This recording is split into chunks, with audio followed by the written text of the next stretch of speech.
অসমৰ বিভিন্ন বজাৰৰ পৰা পোৱা তথ্য অনুসৰি দৈনিক বজাৰ দৰ এনেধৰণৰ।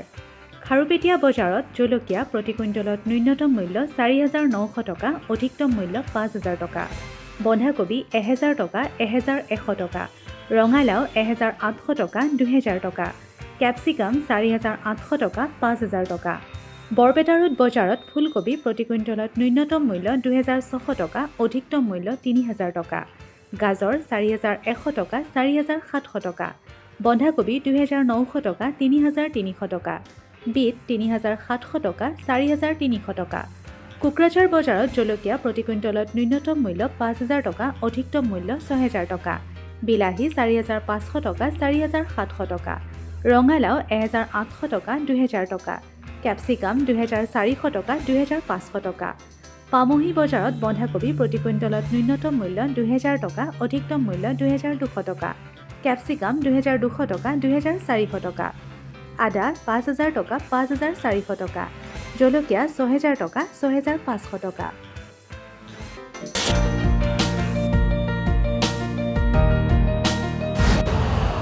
यूरिया का स्वदेशी उत्पादन 70 लाख टन बढ़ाने के लिए 6 उर्वरक संयंत्रों का उद्धार किया जा रहा है। FCIL के गोरखपुर, सिंदरी, तलचर और रामागुंडम संयंत्र, HFCL की बरौनी इकाई और BVFCL की नामरू फोर्थ।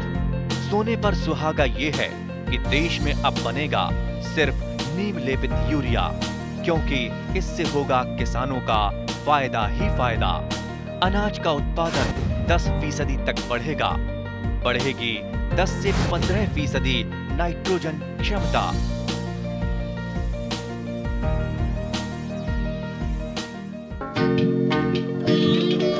অসমত কৰা ভিন্ন প্ৰকাৰৰ তৈলজাতীয় শস্যৰ ভিতৰত ৰবি শস্যৰ বতৰত কৰা প্ৰধানবিধ শস্য হৈছে সৰিয়হ। প্ৰায় 3 লাখ হেক্টৰ মাটিকালি সামৰি কৰা এইবিধ শস্যৰ উৎপাদিকা শক্তি বৃদ্ধি কৰাৰ যথেষ্ট সম্ভাৱনা আছে।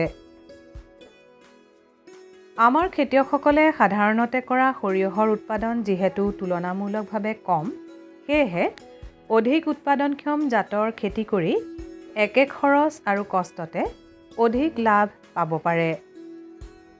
মাটিৰ প্ৰকাৰ আৰু সৰিয়হ সিঁচাৰ সময়ৰ ওপৰত নিৰ্ভৰ কৰি সৰিয়হৰ জাত নিৰ্বাচন কৰা সম্পৰ্কে দৰং কৃষি বিজ্ঞান কেন্দ্ৰৰ বিশেষজ্ঞ বিপুল দাসে এনেদৰে কয়। সৰিয়হটো আমাৰ ৰবি শস্যৰ এটা প্ৰধান খেতি হিচাপে বিবেচিত হৈছে এতিয়া। গতিকে ইয়াৰ উৎপাদন বৃদ্ধিৰ কাৰণে আচলতে আমি বহুখিনি ব্যৱস্থা ল'ব লগা আছে। বিশেষকৈ জাতৰ ক্ষেত্ৰত আমি বহু কথা চিন্তা কৰিব পাৰোঁ। আচলতে আমাৰ অসমত যিখিনি সৰিয়হৰ খেতি কৰোঁ সেইখিনি হৈছে তৰিয়া বুলি কয়। আৰু যদি তাতকৈ যদি আমি উৎপাদনটো বেছি বৃদ্ধি কৰিব লগা হয় তৈল শস্যত, তেতিয়াহ'লে আমি মাষ্টাৰ্ডৰ খেতি কৰিব লাগিব। তাৰমানে সৰিয়হ বুলি কওঁতে আমি মাষ্টাৰ্ড আৰু তৰিয়া বুলি দুটা বস্তু আছে। গতিকে তাৰে ভিতৰত মাষ্টাৰ্ডটোৰ উৎপাদন ক্ষমতাটো যথেষ্ট বেছি। কিন্তু আমাৰ অসমৰ পৰিস্থিতিৰ কাৰণে আমি আচলতে ইয়াত তৰিয়াৰ খেতিটো আচলতে কৰিব লগা হয়। কাৰণ আমাৰ ইয়াতে যিহেতু আমাৰ ধান খেতিৰ পিছত সাধাৰণতে তৰিয়াটো কৰা হয়, সৰিয়হটো কৰা হয়। গতিকে ধান খেতি উঠাৰ পিছত এইটো লগাবলৈ আমাৰ যথেষ্ট পলম হৈ যায়। সেইটো কাৰণে আমি তৰিয়াৰ খেতি কৰিব লগা হয়, কাৰণ ইয়াৰ কৃষিকালটো যথেষ্ট কম, মাত্ৰ 3 মাহৰ ভিতৰতে বা 90 পৰা 100 দিনৰ ভিতৰত আমি ইয়াৰ খেতিটো চপাব পাৰোঁ। গতিকে সেইকাৰণে আমি তৰিয়া কৰিলে তাৰ উৎপাদনটো যথেষ্ট কম পাওঁ। কিন্তু যদি আমি মাষ্টাৰ্ড কৰিব পাৰোঁ তেতিয়াহ'লে তাৰ কৃষিকালটো বেছি হয়, 4 মহীয়া হয়। সেই অনুপাতে তাৰ উৎপাদন ক্ষমতাটো যথেষ্ট বেছি। কিন্তু তাৰ ক্ষেত্ৰত এটাই অসুবিধা, আমি মাষ্টাৰ্ডৰ খেতিটো অকণমান আগতীয়াকৈ কৰিব লাগিব। নহ'লে কি হ'ব, সেইফালে বেছি পলম হৈ গ'লে আমাৰ বিভিন্ন সমস্যা আহিব। সাধাৰণতে আমাৰ মোৱা পোকৰ সমস্যা আহে আৰু মাষ্টাৰ্ড ফ্লাইৰ সমস্যা আহে। গতিকে এই সমস্যাকেইটাৰ কাৰণে আমাৰ মাষ্টাৰ্ডটো আচলতে অসমত গ্ৰহণযোগ্য এতিয়ালৈ বিশেষ হোৱা নাই। তথাপি যিবিলাক অঞ্চলত আমি অলপ আগতীয়াকৈ খেতিটো কৰিব পাৰোঁ, সেই অঞ্চলবিলাকত আমি অনায়াসে মাষ্টাৰ্ডৰ খেতিটো কৰিব পাৰোঁ। গতিকে যদি মাষ্টাৰ্ডটো কৰোঁ, আমাৰ অট'মেটিকেলি আমি উৎপাদন ক্ষমতাটো বঢ়াব পাৰিম। আৰু যদি আমি তৰিয়াৰ জৰিয়তে যদি উৎপাদন ক্ষমতাটো বঢ়াব খোজোঁ, তেতিয়াহ'লে আমি কিছুমান জাত নিৰ্বাচন কৰিব লাগিব। এতিয়া তৰিয়াৰ ক্ষেত্ৰতো কিছুমান 2 ধৰণৰ জাত আছে। এটা হৈছে আগতীয়াকৈ কৰিব পৰা জাত আৰু এটা হৈছে নুমলীয়াকৈ কৰিব পৰা জাত। সাধাৰণতে আমাৰ কৃষি ক্ষেত্ৰখন, অসমৰ কৃষি ক্ষেত্ৰখন এনেকুৱা যে আমি ধানৰ পিছত সাধাৰণতে সৰিয়হৰ খেতিটো কৰোঁ। গতিকে ধান উঠাৰ পিছত সৰিয়হটো কৰা মানে আমাৰ যিহেতু পলম হৈ যায়, ছিজনটো পলম হৈ যায়, গতিকে সেই ক্ষেত্ৰত আমি সৰিয়হৰ আগতীয়া জাতখিনি আমি কৰাত অকণমান অসুবিধা হয়। তথাপিও যিবিলাক অঞ্চলত ধানৰ খেতিটো কিছুমান কৃষকে আমাৰ ধানৰ কম দিনীয়া জাত কৰে বা মধ্যমীয়া দিনৰ জাত কৰে, সেই কৃষি পথাৰবিলাকত আমি সৰিয়হৰ আগতীয়া জাতবিলাকো অনায়াসে নিৰ্বাচন কৰিব পাৰোঁ। গতিকে তেনেকুৱা কেইটামান জাত হৈছে TS36, TS46 বা আমাৰ M27, এনেকুৱা ধৰণৰ জাতবিলাক আমি আগতীয়া জাত হিচাপে নিৰ্বাচন কৰিব পাৰোঁ। আৰু সেইখিনি জাত যদি আমি উচিত সময়ত যদি সিঁচিব পাৰোঁ, তেনেহ'লে তাৰ পৰাও আমি যথেষ্টখিনি উৎপাদন পাব পাৰোঁ।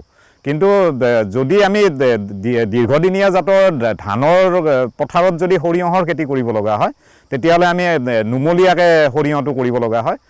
গতিকে তাৰ কাৰণে কেইটামান উপযুক্ত জাত আমাৰ আছে। সেইকেইটাৰ ভিতৰত প্ৰধানতঃ হ'ল আমাৰ TS67 এটা আছে, TS46 এটা আছে, আৰু এটা আছে JUT। গতিকে এই ধৰণৰ জাতবিলাক নিৰ্বাচন কৰিও আমি নুমলীয়াকৈ হ'লেও তাৰ উৎপাদন ক্ষমতাটো যথেষ্টখিনি বৃদ্ধি কৰিব পাৰোঁ। গতিকে এইখিনি প্ৰচেষ্টাৰ জৰিয়তে আমি সৰিয়হৰ উৎপাদনটো যথেষ্টখিনি বৃদ্ধি কৰিব পাৰোঁ। কেৱল মাথোন জাতৰ সাল সলনিয়েই নহয়, সৰিয়হ খেতিৰ পৰা আশানুৰূপ উৎপাদন পাবলৈ হ'লে সাৰ প্ৰয়োগ আৰু শস্য ৰক্ষাৰ ওপৰতো যথাযথ গুৰুত্ব দিয়া বাঞ্ছনীয়। সৰিয়হ খেতিৰ উৎপাদন বৃদ্ধিৰ বাবে প্ৰতি বিঘা মাটিত 12 কেজি ইউৰিয়া, 30 কেজি একক ছুপাৰ ফছফেট আৰু 3 কেজি মিউৰেট অফ পটাছ সাৰ প্ৰয়োগ কৰিব লাগে। ইয়াৰ উপৰিও বিঘাই প্ৰতি 1 কিলোগ্ৰাম বৰাক্স নামৰ অনুসাৰৰ প্ৰয়োগে সৰিয়হৰ উৎপাদন বৃদ্ধিত যথেষ্ট সহায়ক হয়। সৰিয়হ খেতিৰ উৎপাদন বৃদ্ধিৰ বাবে মাটিৰ গুণাগুণ আৰু সাৰ প্ৰয়োগ তথা পোক পৰুৱা নিয়ন্ত্ৰণ সম্পৰ্কে জানিবলৈ বিচৰাত দৰং কৃষি বিজ্ঞান কেন্দ্ৰৰ বিশেষজ্ঞ বিপুল দাসে এনেদৰে কয়। চবেই জানো যে শস্যক খাদ্যৰ দৰকাৰ, গতিকে তাৰ কাৰণে আমি কিছু পৰিমাণে হয়তো সাৰৰ প্ৰয়োগ কৰিব লাগিব। এতিয়া সাৰটো এনেকুৱা নহয় যে আমাৰ যিটো ৰিকমেণ্ডেড ড'জ আছে, প্ৰত্যেক শস্যৰ কাৰণে যিটো ৰিকমেণ্ডেড ড'জ আছে, সেই অনুপাতেই যে আমি সাৰ প্ৰয়োগ কৰিব লাগিব তেনেকুৱা কোনো ধৰাবন্ধা নাই। আচলতে আমি সাৰ প্ৰয়োগটো কৰিব লাগে মাটি পৰীক্ষাৰ জৰিয়তে। আমাৰ মাটি পৰীক্ষাটো আচলতে নিয়মীয়াভাৱে কৰি থাকিব লাগে। আমাৰ কৃষকসকল এই ক্ষেত্ৰত অকণমান মানে এলাহ কৰে আচলতে। গতিকে সেই কামটো যদি আমি নিয়মিত ৰূপত কৰি থাকিব পাৰোঁ, তাৰ ওপৰত ভিত্তি কৰি আমি সাৰটো প্ৰয়োগ কৰিব পাৰোঁ। এনেই আমাৰ ৰিকমেণ্ডেশ্যন হিচাপে অনুমোদিত মাত্ৰাত আমি সাৰ প্ৰয়োগ কৰিব লাগিলে আমি ইউৰিয়া 12 কেজি, মই প্ৰতি বিঘা হিচাপত কৈছোঁ, প্ৰতি বিঘা মাটিৰ কাৰণে ইউৰিয়া 12 কেজি, ছুপাৰ ফছফেট কৰিব লাগে 30 কেজি আৰু পটাছ কৰিব লাগে 3 কেজি। এইটো মাত্ৰাত আমি সাৰ প্ৰয়োগ কৰিব লাগে। আৰু তাৰ উপৰি সৰিয়হৰ চেইবিলাকৰ যাতে গুটিবিলাক ধুনীয়াকৈ ভৰি থাকে, গুজি ভৰি থাকে, তাৰ কাৰণে আমি বৰেক্স বুলি এটা অনুসাৰ এটা যোগান ধৰিব লাগে, যিটোৱে বৰণ মৌলটো শস্যক যোগান ধৰে। গতিকে তাৰ পৰিমাণটো হৈছে 1 পৰা 1.5 কেজিলৈকে আমি প্ৰতি বিঘাত দিব পাৰোঁ। এইখিনি যদি আমি সাৰ প্ৰয়োগ উচিতভাৱে কৰিব পাৰোঁ, তেতিয়াহ'লে আমি শস্যৰ উৎপাদন ক্ষমতাখিনি যথেষ্টখিনি বৃদ্ধি কৰিব পাৰিম। আৰু ইয়াতে এটা কথা ক'ব বিচাৰিছোঁ যে আমি সৰিয়হত ছুপাৰ ফছফেটৰ চ'ৰ্চ হিচাপে আমি DAPৰ বা ছিংগুল ছুপাৰ ফছফেটৰ পৰা সেই সাৰটো ছুপাৰ ফছফেট মানে ফছফেট সাৰটো যোগান ধৰোঁ। কিন্তু সৰিয়হৰ ক্ষেত্ৰত আমি এটা কথা ক'ব বিচাৰোঁ যে ফছফেট সাৰটো আমি ছিংগুল ছুপাৰ ফছফেট সাৰটোৰ জৰিয়তে দিব লাগে। কাৰণ সৰিয়হটো যিহেতু এটা তৈলজাতীয় শস্য, তাত আমাৰ ছালফাৰ মৌলটো খুব দৰকাৰী।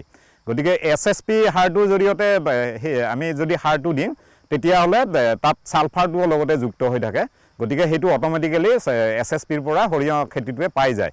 কিন্তু DAP যদি দিম, DAP দিলে DAPত ছালফাৰ অনুমৌলটো নাথাকে। গতিকে সেইকাৰণে DAPটো সৰিয়হ খেতিত আচলতে দিয়াটো আচলতে অনুমোদিত নহয়। সৰিয়হ ক্ষেত্ৰত বিশেষকৈ আমাৰ দুটা পোকৰ ডাঙৰ সমস্যা আছে। এটা হ'ল মোৱা পোক আৰু এটা হ'ল আমাৰ মাষ্টাৰ্ড শ্বফ্লাই বুলি কয়, কৰট মাখি বুলি কয় অসমীয়াত। গতিকে মোৱা পোকটো হ'ল এনেকুৱা এটা পোক, যদি আমাৰ সৰিয়হ খেতিবিলাক যদি নুমলীয়া হৈ যায়, তেতিয়াহ'লে আমাৰ মোৱা পোকটো পিছলৈ যথেষ্টখিনি আহি যায়।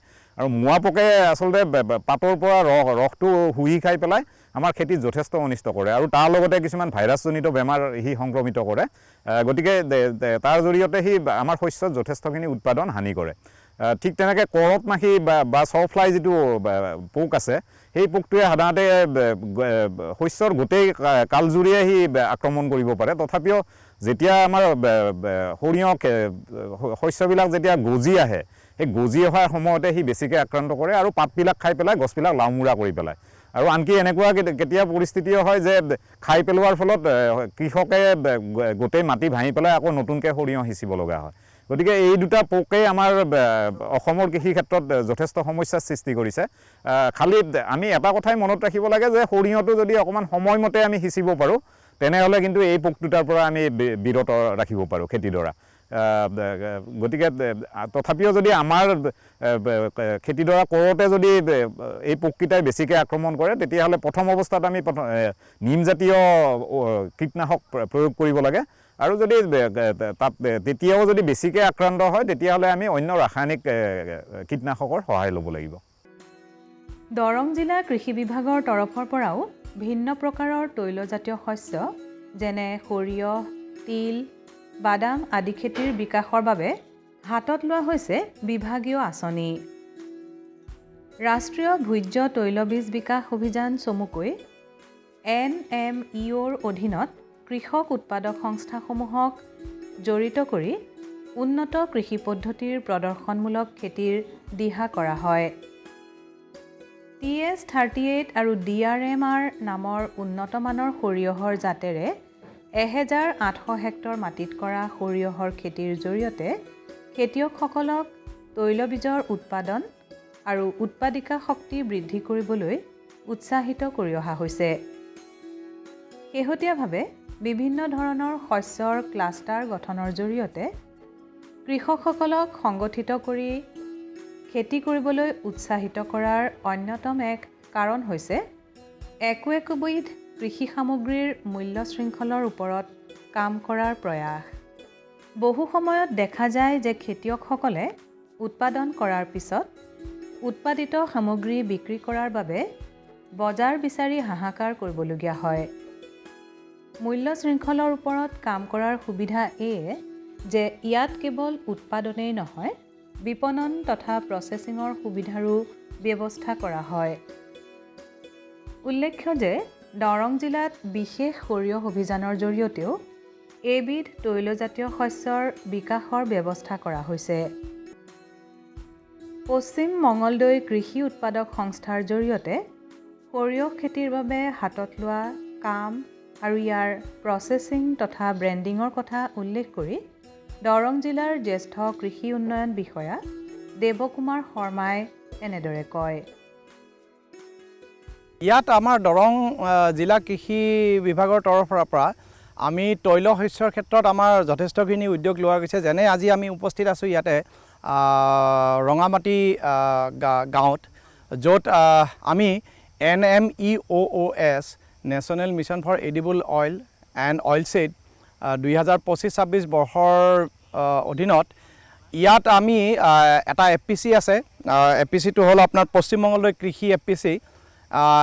তাৰ অধীনত ইতিমধ্যে আমাৰ ইয়াতে এটা ডেমনষ্ট্ৰেশ্যন প্লট কৰা গৈছে, য'ত নেকি আমাৰ ভেৰাইটিটো হ'ল TS38 আৰু ইয়াৰ অধীনত আমাৰ দৰং জিলাত টোটেল 20টা FPCত আমি আমাৰ এই NMEOSৰ আণ্ডাৰত অধীনত আমি দিছোঁ সৰিয়হৰ আমি TS38 আৰু DRMR 150-35 এই দুটা ভেৰাইটি ইতিমধ্যে দিয়া হৈছে। টোটেল FPC আছিলে আমাৰ 20টা আৰু আমাৰ টোটেল এৰিয়া গোটেই জিলাখনত দিয়া হৈছে 1800 হেক্টৰ এৰিয়াত আমি ইতিমধ্যে দিছোঁ আৰু 90 কুইণ্টল আমি ইয়াতে যোগান ধৰিছোঁ। আৰু এই গোটেই 20টা FPC মিলি পেলাই তেওঁলোকে বিভিন্ন জেগাত ক্লাষ্টাৰ বেচিছত আপোনালোকে এতিয়া দেখাই পাইছে, ক্লাষ্টাৰ বেচিছত তেওঁলোকে এই খেতিটো কৰিছে। খেতিটো যথেষ্ট ভাল হৈছে, এইবাৰ আমি দেখিছোঁ যথেষ্ট ভাল হৈছে। ইয়াৰ উপৰিও আমাৰ আৰু এটা প্ৰজেক্ট চলি আছে ডিষ্ট্ৰিক্ট মাষ্টাৰ্ড মিছন বুলি। এই ডিষ্ট্ৰিক্ট মাষ্টাৰ্ড মিছনৰ অধীনতো আমি এটা আমাৰ ইয়াতে FPC আছে, সেই FPCটোক আমি চিলেক্ট কৰি লৈছোঁ আৰু আমি তেখেতসকলক ইতিমধ্যে সৰিয়হৰ যথেষ্টখিনি আমি তেওঁলোকৰ লগত ডিছকাছ কৰি এটা ব্ৰেণ্ড দৰঙৰ পৰা উলিওৱাৰ কথা চিন্তা কৰা গৈছে। আমি দৰঙৰ এটা নিজস্ব এটা ব্ৰেণ্ড কৰি পেলাই প্ৰচেছিং কৰি ভেলিউ এডিশ্যন কৰি পেলাই তেলটো আমি বিক্ৰীৰ ক্ষেত্ৰত ইতিমধ্যে চিন্তা চৰ্চা কৰি সেই এপিচিটোৰ লগত আমি ইতিমধ্যে ডিষ্ট্ৰিক্ট মাষ্টাৰ মিছনৰ অধীনত কাম আৰম্ভ কৰিছোঁ আৰু ইয়াত যিটো পশ্চিম মঙলদৈ কৃষি এপিচি আছে তাত তেওঁলোকৰ আছিলে টোটেল 140 হেক্টৰ টোটেল 28টা ইয়াত SHG লগ হৈ পেলাই এই এপিচিটো হৈছে তাৰে এটা পাৰ্ট আমি ইয়াত দেখিছোঁ বাকী বিভিন্ন জেগাই জেগাই তেওঁলোকে এই খেতিটো কৰিছে আৰু তেওঁলোকক 24 কুইণ্টল ইতিমধ্যে TS 38 আৰু DRMR 150-35 এই দুটা ভেৰাইটি দিয়া হৈছে খেতিটো যথেষ্ট ভাল হৈছে আৰু তেখেতসকলে যথেষ্ট উৎসাহী হৈছে এইবাৰ যে এনেকুৱা ধৰণৰ খেতি বহুত দিন তেওঁলোকে পোৱা নাছিলে এইবাৰ বীজটোও যথেষ্ট ভাল পাইছোঁ গতিকে খেতিটোও ভাল হৈছে কেৱল মাথোন সৰিয়হেই নহয় দৰং জিলাৰ নদীকাষৰীয়া বালিচহীয়া মাটিত বিস্তৃতভাৱে কৰা হয়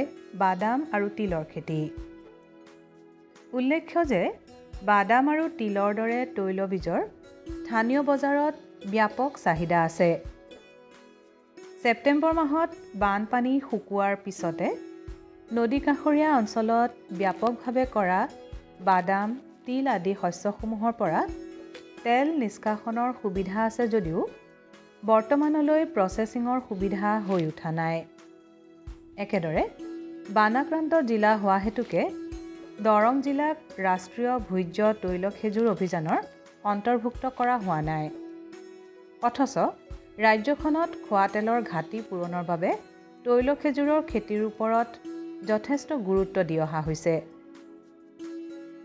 বাদাম আৰু তিলৰ খেতিৰ বাবে কৃষকসকলক সংগঠিত কৰি ক্লাষ্টাৰ পদ্ধতিত খেতি কৰাৰ উল্লেখ কৰি দৰং জিলাৰ জ্যেষ্ঠ কৃষি উন্নয়ন বিষয়া দেৱকুমাৰ শৰ্মাই এনেদৰে কয় এই ক্ষেত্ৰত আমাৰ দৰংখন যিহেতু অকণমান বানপীড়িত এখন জিলা গতিকে ইয়াত এতিয়ালৈকে এই যিটো পাম অইল যিটো তৈল খেজুৰ এইটোৰ প্ৰগ্ৰেম এতিয়ালৈকে অসম চৰকাৰে অসম কৃষি বিভাগে লোৱা নাই কিন্তু তথাপি অনাগত দিনত আমি তৈল শস্যৰ ক্ষেত্ৰত আৰু দুটা ইতিমধ্যে এপিচি সকলক মানে দিবৰ কাৰণে যোজা চলি আছে আৰু তাৰ ভিতৰত আমাৰ চিড ডিষ্ট্ৰিবিউশ্যনো আৰম্ভ হৈ গৈছে এপিচি বিলাকে যিখিনি আমাৰ তেওঁলোকৰ বেনিফিচিয়াৰী লিষ্ট দিছে সেই হিচাপত আমি ইতিমধ্যে তেওঁলোকক ডিষ্ট্ৰিবিউশ্যন আৰম্ভ কৰিছোঁ যেনে ধৰক আমাৰ দিয়া হৈছে গ্ৰাউণ্ডনাটটো আমাৰ দিয়া হৈছে টোটেল 10টা এপিচিক আৰু তাতে এৰিয়া দিয়া হৈছে 481 হেক্টৰ আৰু কোৱান্টিটি দিয়া হৈছে 577 কুইণ্টল আৰু চিছেমাম দিয়া হৈছে তিল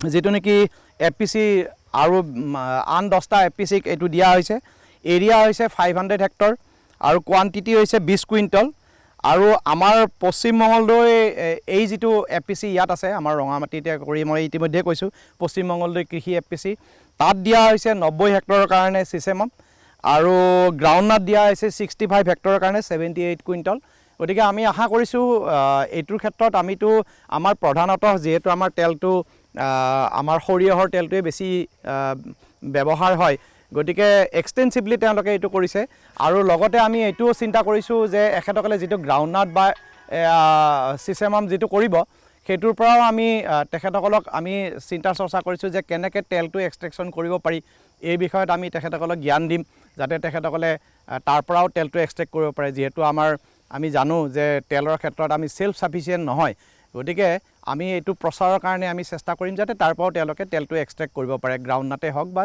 তিলৰ পৰাই হওক তিলটো এনেও আমাৰ যথেষ্টখিনি ইউজ হয় আমাৰ অসমীয়া ডিছবিলাকত তিলটো যথেষ্ট ইউজ হয় এইবাৰ আমি যথেষ্ট হিচাপে দৰং জিলাত আমাৰ তেলৰ মানে মাষ্টাৰ প্ৰকিউৰমেণ্টটো হ'ব অলৰেডি অসম চৰকাৰে MSP ঘোষণা কৰিছেই যোৱাবাৰ কৰিছিলে এইবাৰো কৰিব গতিকে সেইটো হিচাপত আমাৰ কৃষকখিনিও আগ্ৰহী যে দামটো সাধাৰণতে আমি দেখা পাইছোঁ যে বজাৰত যিটো দাম চলি থাকে তাতকৈ আমাৰ MSPটো যথেষ্ট ওপৰত থাকে গতিকে সমস্যাটো এটাই হৈছে যে ধৰক অকণমান ড্ৰাইভিঙৰ ক্ষেত্ৰত যিটো মইশ্চাৰ কণ্টেণ্ট আমি আশা কৰিছোঁ যে এইবাৰ সেইটো আমি অলপ ঠিক ঠাক কৰি লৈ আমি যথেষ্টখিনি মানে মাষ্টাৰ প্ৰকিউৰমেণ্ট কৰিব পাৰিম পূৰ্বতে ব্যক্তিগতভাৱে খেতি কৰাৰ বিপৰীতে আজি কিছু বছৰৰ পৰা কৃষকসকল একত্ৰিত হৈ FPCৰ জৰিয়তে খেতি কৰিবলৈ লৈ যথেষ্ট উপকৃত হৈছে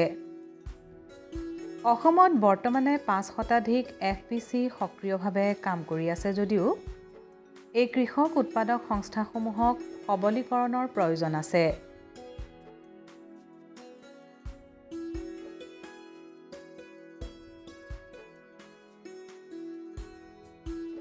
আমাৰ দৰং ডিষ্ট্ৰিক্টৰ ODOP মাষ্টাৰ্ড, গতিকে আমি মানে সেইটোৰ সুবাদতে চাগে আমি এইটো সুবিধা পাইছোঁ অসম চৰকাৰৰ পৰা, যিটো আমাৰ ডিষ্ট্ৰিক্ট মাষ্টাৰ্ড মিছন, গতিকে সেইটোৰ সুবিধা পাইছোঁ। ইতিমধ্যে তাৰ কামো আমাৰ এটা APCৰ লগত জোৰদাৰভাৱে চলিছে, গতিকে তেখেতসকলো যথেষ্ট আগ্ৰহী আৰু সেইটো APCয়ে আমাক যোৱাবাৰো যথেষ্টখিনি ধান দিছে আৰু এইবাৰো আমি আশা কৰিছোঁ যে তেখেতসকলে প্লাছ আমাৰ বাকী যিকেইটা APC ইতিমধ্যে আমি এই খেতি কৰাইছোঁ NMEOSৰ অধীনত যিখিনি আমি কৰাইছোঁ, গতিকে আমি তেখেতসকলক ইতিমধ্যে জনাইছোঁ যে ইয়াৰ যিখিনি প্ৰডাক্ট হ'ব, যিখিনি ফাৰ্ম ছাপ্লাছখিনি আমি আশা কৰিছোঁ যে এইবাৰ আমি মাষ্টাৰ্ড প্ৰকিউৰমেণ্টৰ আণ্ডাৰত সেইখিনি অধীনত আমি সেইখিনি প্ৰকিউৰমেণ্ট কৰিব পাৰিম।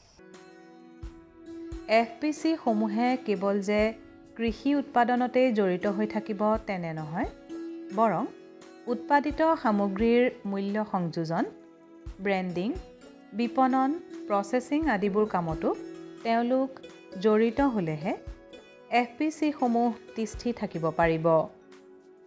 ভূমিৰ স্বাস্থ্য অটুট ৰাখি বাদাম, তিল আদি খেতিত সংগঠিত ৰূপত ব্ৰতী হোৱাৰ কথা উল্লেখ কৰি ৰঙামাটি গাঁৱৰ দুলাল ডেকা নামৰ প্ৰগতিশীল খেতিয়ক এগৰাকীয়ে এনেদৰে কয়।